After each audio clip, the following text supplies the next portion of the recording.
ഇന്ന് സംസ്ഥാനത്ത് ഹർത്താലാണ്. ഹർത്താലുമായി ബന്ധപ്പെട്ട് ഒരു വാർത്തയാണ്.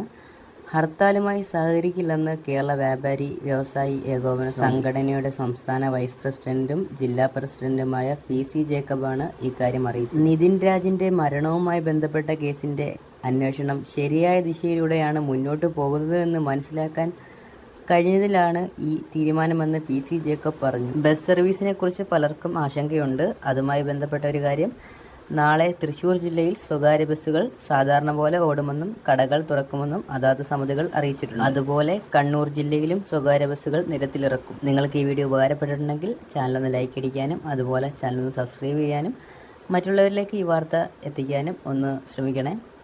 സഹോദരനെ പോലെ സ്വന്തം മകനെ പോലെ ഉള്ള ഒരു പയ്യനാണ് മരിച്ചുപോയത്. അതേപോലുള്ള ആദരവ് സ്നേഹം കാണിച്ചുകൊണ്ട് ഈ സംരംഭം ഈ നിതിൻ രാജ് ആക്ഷൻ ഫോഴ്സിൽ ഏർപ്പെടുത്തിയ ഹർത്താൽ വിജയിപ്പിക്കാനുള്ള സഹകരണം ഉണ്ടാകണം.